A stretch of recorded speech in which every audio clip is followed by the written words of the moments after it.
اعوذ باللہ من الشیطان الرجیم بسم اللہ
الحمدللہ رب العالمین والصلاة والسلام علی سید المرسلین وعلی آلہ واصحابہ اجمعین اما بعد۔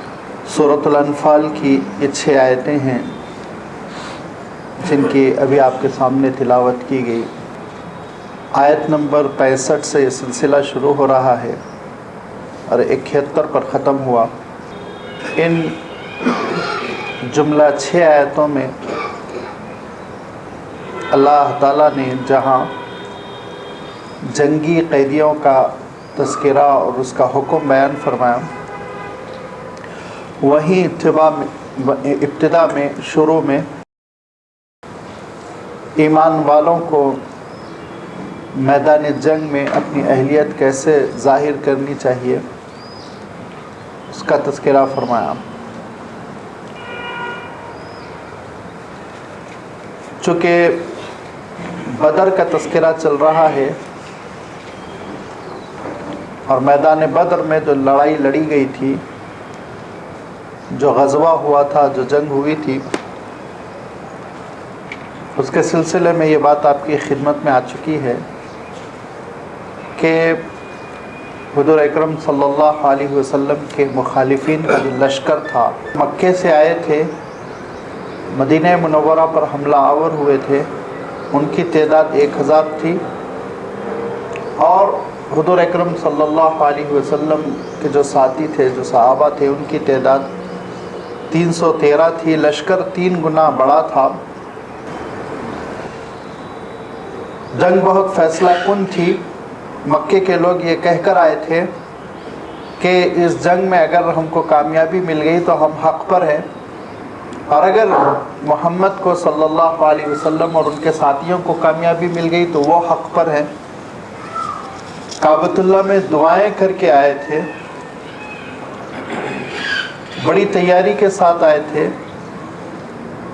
پورے جزیرۃ العرب کی نگاہیں لگی ہوئی تھی کہ اس جنگ میں کیا ہونے والا ہے، کیا نتیجہ برآمد ہونے والا ہے، کامیابی کس کے ہاتھ آنے والی ہے۔ ان لوگوں کے ہاتھ آنے والی ہے جو اپنے آپ کو کعبۃ اللہ کے متولی کہتے ہیں، خادم کہتے ہیں، جن کے ہاتھوں حاجیوں کو اتارنا، زمزم کو پلانا اور کعبے کی تعمیر کرنا ہے، یا فتح اور کامیابی ان کے ہاتھ لگتی ہے جو مکے سے نکال دیے گئے، جو یہ کہہ رہے ہیں کہ ان کے پاس نبی و رسول ہے، اللہ کی مدد ہے، لہذا یہ فیصلہ کن مرحلہ تھا، اور لازمی بات ہے اس فیصلہ کن مرحلے میں اللہ تعالیٰ نے مسلمانوں کا پلڑا بھاری کیا، ان کی مدد ہوئی، فرشتوں کا نزول ہوا، اور باوجود یہ کہ ایک چھوٹی سی ٹکڑی تھی 313 کی، اور برائے نام ہتھیار تھا، برائے نام سواریاں تھیں، لیکن اللہ تعالیٰ نے مدد نازل فرمائی، اور مدد نازل کرنے کے لیے اللہ تعالیٰ نے جہاں فرشتوں کو نازل فرمایا، سنگین حالات میں بارش کا اللہ تعالیٰ نے نزول فرمایا، وہیں ایمان والوں کے دلوں کو اللہ تعالیٰ نے بہت مضبوط کیا۔ وہ مضبوطی عقیدے کی مضبوطی تھی، وہ دل کا جماؤ دراصل قدروں کا، اخلاق کا، جنت کے حصول کے جذبے کا، حضور اکرم صلی اللہ علیہ وسلم کی اطاعت کا جماؤ تھا، لہذا ان کے پاؤں اکھڑ نہیں سکے، جم گئے تو وہ جم گئے۔ روایتوں میں آتا ہے کہ حضرت عباس رضی اللہ تعالیٰ عنہ بہت ہی قوی ہیکل، لمبے چوڑے، طاقتور تھے، اور ان کو ایک ایسے صحابی، ایک ایسے انصاری صحابی مدینہ منورہ کے ایک ایسے صحابی کنٹرول کر رہے تھے اور رسیوں سے باندھ کر مدینہ منورہ لا رہے تھے، جو خود چھوٹے سے، دبلے پتلے، کمزور سے۔ حضور اکرم صلی اللہ علیہ وسلم نے دیکھ کے فرمایا کہ تم لوگ دیکھ رہے ہو کہ انہوں نے عباس جیسے بہادر سورما پہ کیسے کنٹرول کیا ہے؟ فرشتوں نے ان کی مدد کی۔ حضور نے فرمایا فرشتوں نے مدد کی ہے، جس کی وجہ سے یہ عباس کو قابو میں کیے ہوئے ہیں۔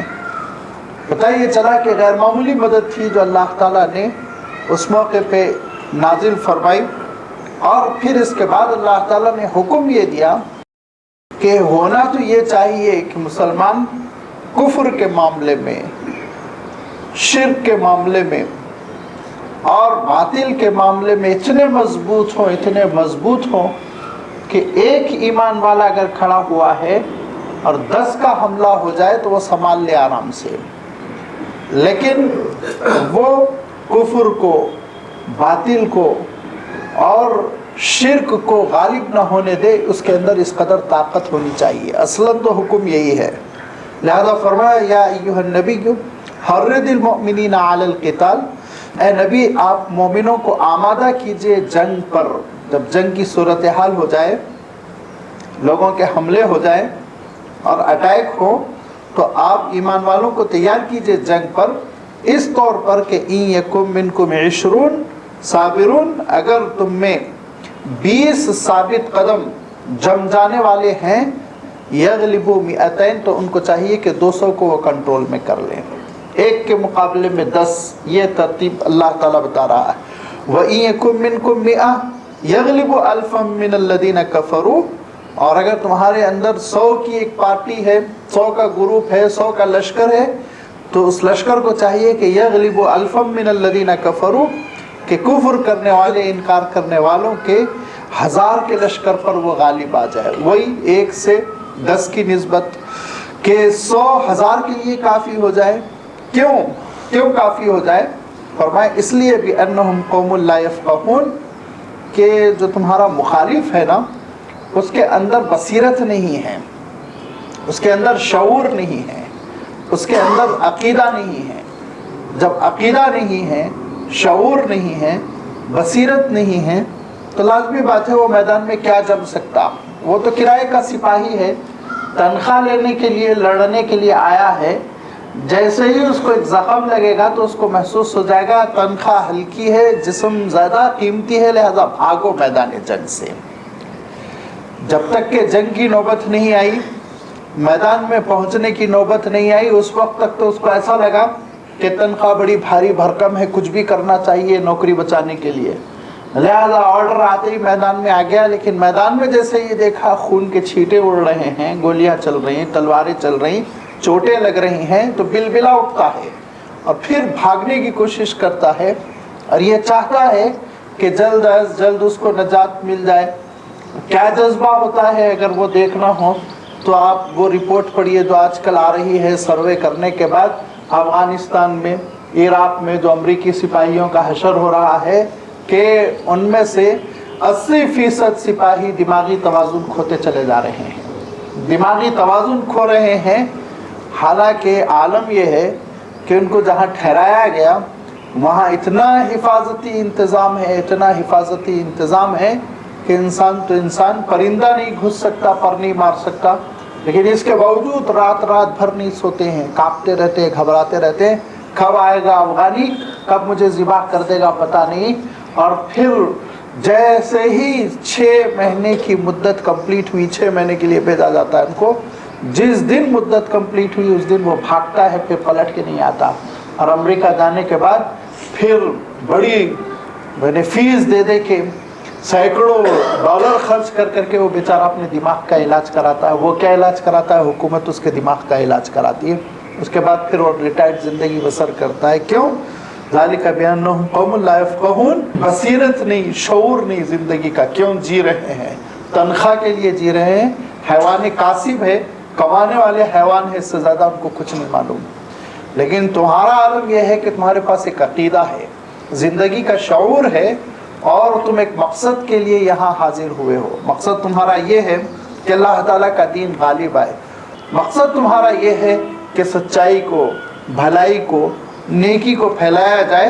مقصد تمہارا یہ ہے کہ جب تم اللہ کو خوش کرنے کے لیے نکلتے ہو، اللہ کو خوش کرنے کے لیے جب ایک بندہ مومن نکلتا ہے اور پھر اس راہ میں وہ مارا جاتا ہے تو اس کی زندگی ختم نہیں ہوتی، نئی زندگی شروع ہو جاتی ہے۔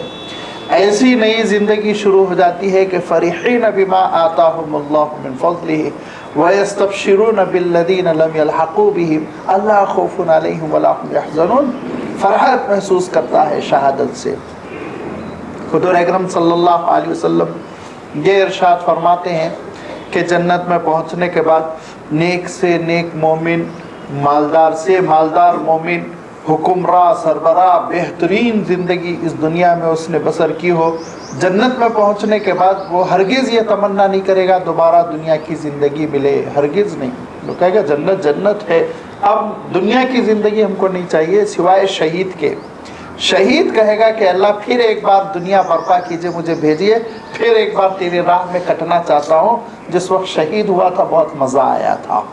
یہ تو جو اس شعور کے ساتھ میدان جنگ میں جا رہا ہے کہ وہ یہ سمجھ رہا ہے کہ ایک لازوال قسم کی زندگی اس کے بعد ملنے والی ہے، لازمی بات ہے اس کا قدم تو جمع ہوا ہونا چاہیے۔ اس کو کس چیز کی گھبراہٹ، اس کو کس چیز کی پریشانی، وہاں کہاں سے بزدلی جگہ پا سکتی ہے؟ لہذا فرما دیکھو اگر تم میں سے ایک بھی ہے تو 10 پہ تم بھاری ہو جاؤ۔ اصل تو یہی ہے، لیکن الان خفف اللہ عنکم، اب تم پر نرمی کرتے ہوئے یہ کہا کہ وعلم ان فیکم ضعفا، وہ جان گیا کہ تمہارے اندر کمزوری ہے، لیکن اس کمزوری کے باوجود بہرحال یاد رکھو کہ فَإِن يَكُن مِّنكُم مِّئَةٌ صَابِرَةٌ يَغْلِبُوا مِئَتَيْن، کم سے کم 1-2 پر تو بھاری ہونا چاہیے۔ فرما بہت تمہاری حالت ابتر ہو گئی، لیکن اس ابتری کے باوجود تمہارے اندر اتنا جذبہ تو ہونا چاہیے کہ 1-2 پر بھاری ہو جائے۔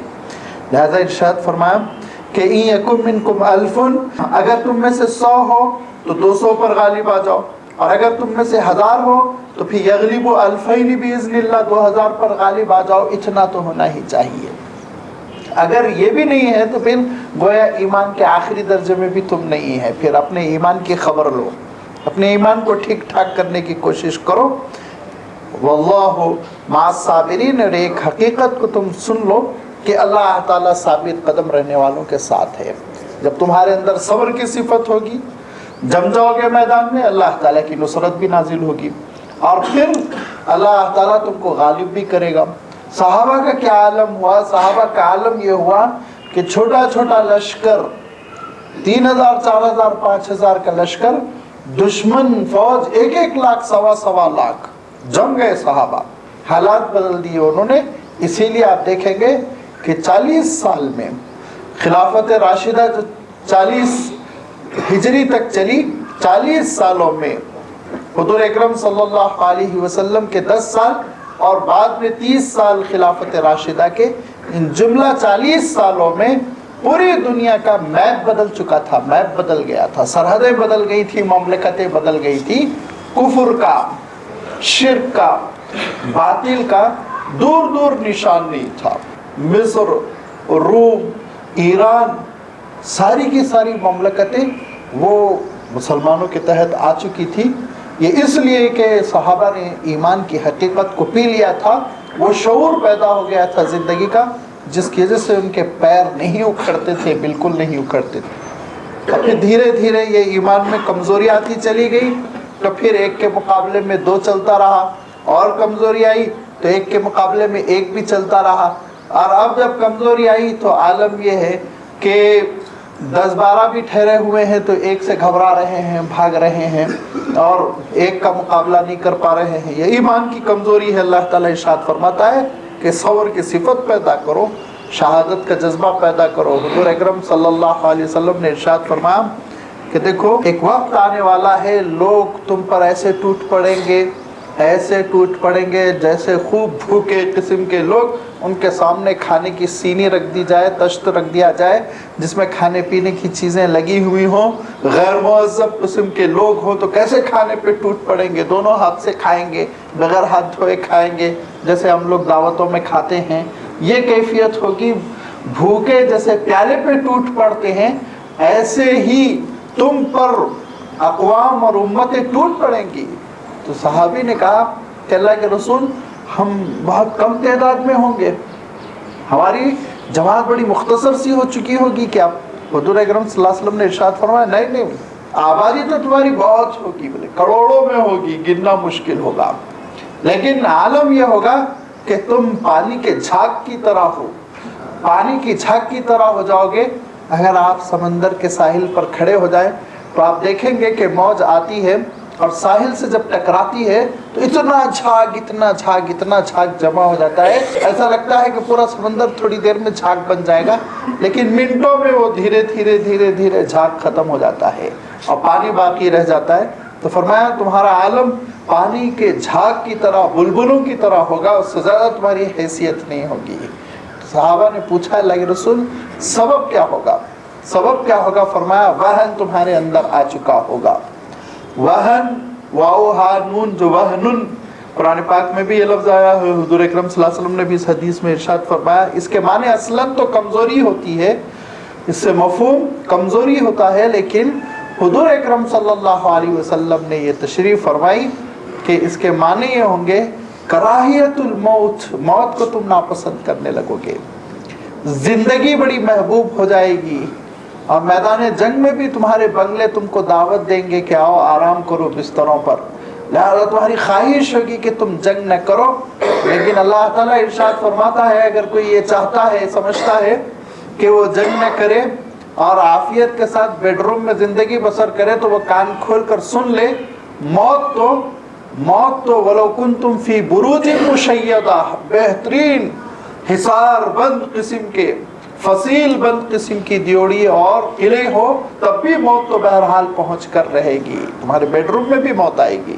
بس فرق یہ ہوگا کہ میدان جنگ میں مرو گے تو عزت کے ساتھ مرو گے، اور پھر شہادت کی موت مرو گے، اور کمرے میں مرو گے تو طبعی موت مرو گے، ذلت کے ساتھ مرو گے، ایڑیاں رگڑتے رگڑتے مرو گے۔